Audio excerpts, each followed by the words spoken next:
Hello everyone, myself Shweta Shah and I am your instructor for the subject microprocessor and microcontroller. In this subject we have started unit 4, that is ADR assembly language programming. And in this session we are going to see today the topic that is ADR data types and assembler diagram. So let us start with the first ADR data types. There are many data types are available for the ADR controller and basically they can be divided into 4 types that can be like hexadecimal or binary data or decimal data or ASCII format data. Okay, so we will see this all data types one by one. So let us start with the first data type, that is hexadecimal data types or hex data type. There are two ways to represent this hex numbers. First way, you can put the 0 cross x or you can say OX in front of the number like this. For example, instruction is like LDI R16, 0x99. It will consider this 99 number as a hexadecimal number. Okay, and at the end this 99 is going to be stored inside register 16. Or in second method, you can put the dollar sign in front of number like this. R22, $99. It will also use this number as a hexadecimal number and will store inside register 22. We can see one example in which we will use many instructions step by step and we will see what will happen at the end. First instruction let us use is the LDI. In this instruction we are using LDI R28, $75. It will consider the 75 number as a hexadecimal number and store this number inside the register 28. So at the end of this execution of this instruction, the content of register R28 will be like 75. Next, we can use the instruction SUBI R28, 0 cross 11. It will consider the 0 cross 11 as a hexadecimal number and it will subtract this number from the content of register R18 because we have used the instruction SUBI, that is subtract immediate data.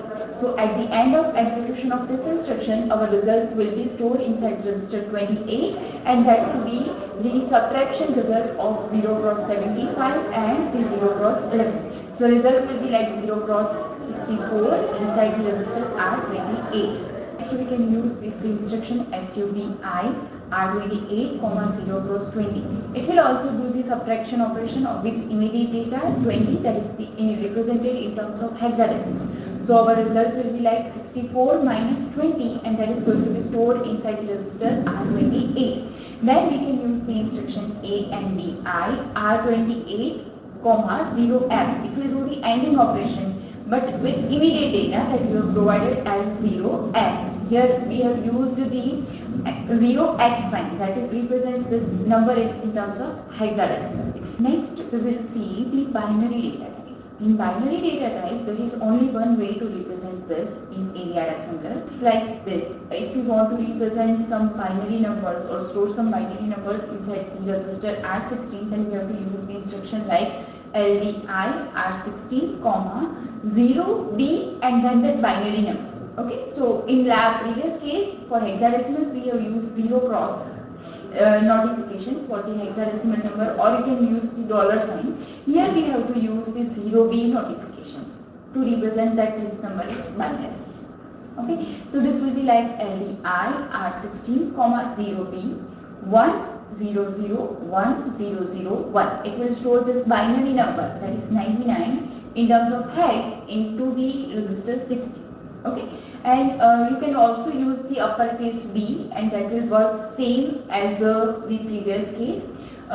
If we see further example, then it will be like LDI R23, 0B 001000101. It will store this binary number, that is the in terms of hexadecimal it is like 25. So it is going to be stored inside the register R23. And if we use the then after this if we use the instruction SUBI R25, 0 cross B, 0B. Here I will use the capital B. It will work same as the small b.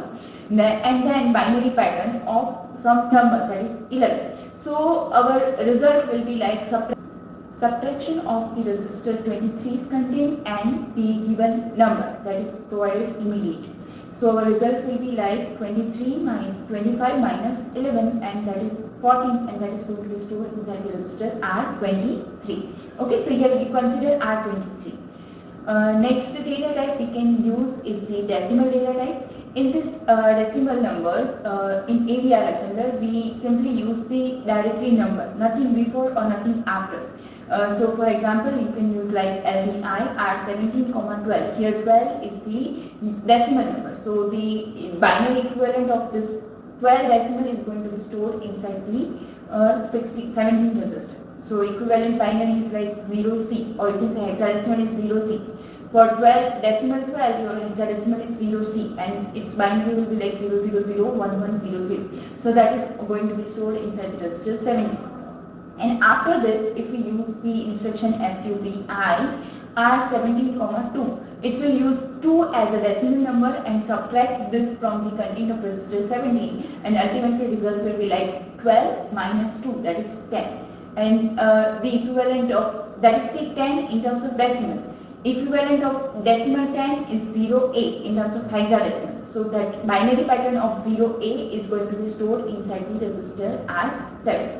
Okay, we can put it like in terms of decimal or hexadecimal or in terms of binary, but ultimately operation will perform on in terms of binary, and results are generated in terms of binary and stored in terms of binary. Okay, just you can represent these numbers like this. Next data type we can use is the ASCII data type. That is the keyboard that we are ASCII keyboard we are using with us.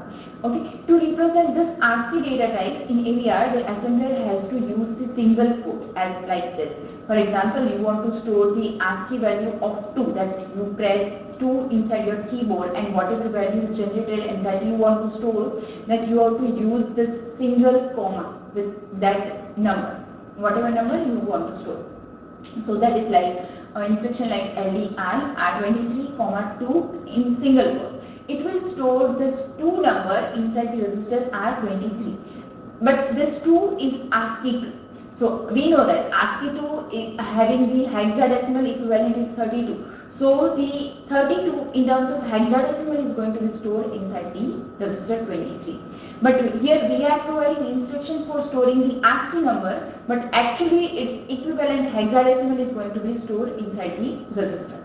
Okay. Similarly, we can use like this instruction like LDI R20, 9 in single quote. It will store the equivalent of ASCII 9, that is 39. So 39 is going to be stored inside the register R20.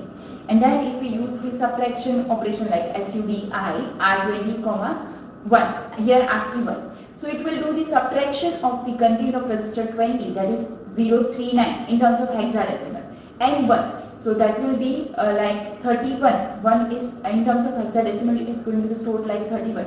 So this ultimate subtraction operation of 0 cross 39 and 0 cross 31 is done, and then result is going to be stored inside the register 20. Okay, we can also represent the numbers in terms of strings, and to represent the string, the double quotes are used. And for defining ASCII string, that is string is more than one character. Okay, so we have to use one directive that is known as a .db directive, or you can say define byte directive with ASCII. Okay, so by this way we can use the ASCII data types. So basically we can use the binary data types, hexadecimal data types, decimal data types, and ASCII data types.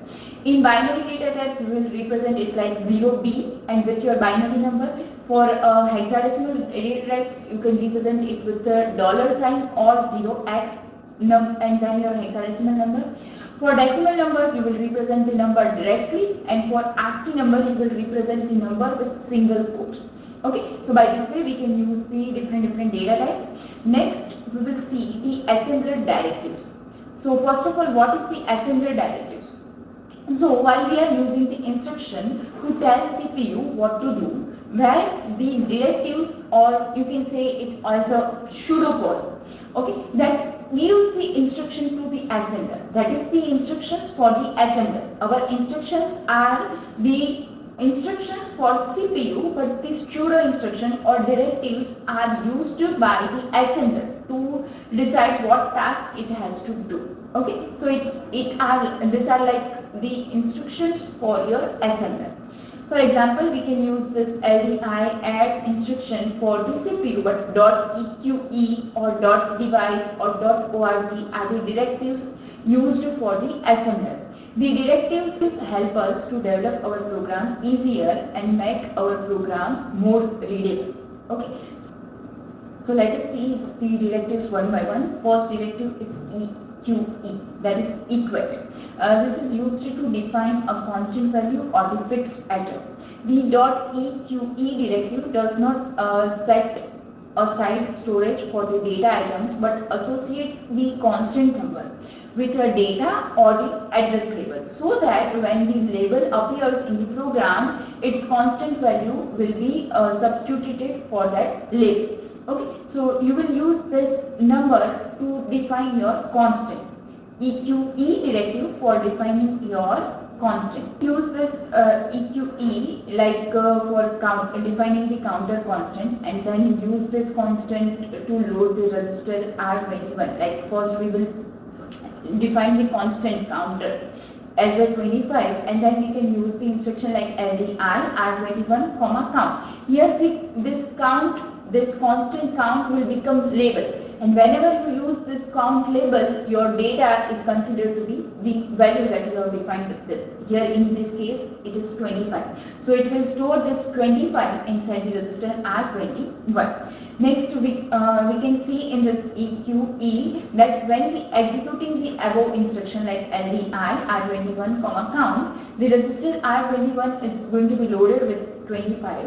So now what is the advantage of using this EQE? So let us assume that the constant, or you can say fixed value, is used for throughout the program, and the programmer wants to change the value everywhere. Using this EQ, the programmer can change its value once, and assembler will change all of the occurrence throughout the program. So by just changing its value at one place, your all values or all places where you have used that constant, this value will be going to be updated. Okay, so this will allow the programmer to avoid the searching in the entire program and trying to find every occurrence. I mentioned earlier that we can use the names of IO register instead of address. So we can write it like out port A R20 instead of writing like out 0 cross 1B comma 20. Here 0 cross 1B is the port address of A. Okay, but instead of writing this address A 0 cross 1B, we can use the word like port A. It will also consider the address of port A, and here 0 cross 1B is the actual address. So we can write like this out port A comma 20, but for this we have to define that this port A keyword port A label is for the address of 0 cross 1B. So this is done with the help of this .eqe directive, and it includes the files such as m32def.include in the IO register's name and are associated with their address using this .eqe directive. Okay, so this is the one kind of directory that you are using like .include, conio.h, and that kind of one directory is this. And while you are using this directive, it has a defined all of these things. That address is for port A, this address is for port B, this address is for port D, and so on. So for example, in m3zdef.include, the following sudo instruction exits, and it associates 0 cross 1B. It will be like this .eqe port B 0 cross 1B. It will define this label port B has address like 0 cross 1B. Okay, so by this way we can use this .eqe directive. Another directive we can use is .set directive. This is used to define the constant value or the fixed address that is same as the EQE that we have used in previous case. The only difference is that the value assigned by set directive may be reassigned later. But in EQ you will define at one place only. In set you can set anywhere. Okay, so this is the just difference between two. Another assembly directive we can use is the .org. This .org directive is used to indicate that the beginning of address. Okay, it can be used for both code memory as well as the data memory. The starting address of the code memory or data memory can be defined by this .org directive. Okay, then we can use the assembly directive .include. This dot include directive tells the AVR assembler to add the content of the file to our program, like dot include directives we are using in C, dot include, and so on. For example, when you want to use the 8 mega 32, you must write the following instruction at the beginning of your program, like dot include m32 def dot include. It will include this file's content. So whatever written inside this file, you can use as a function.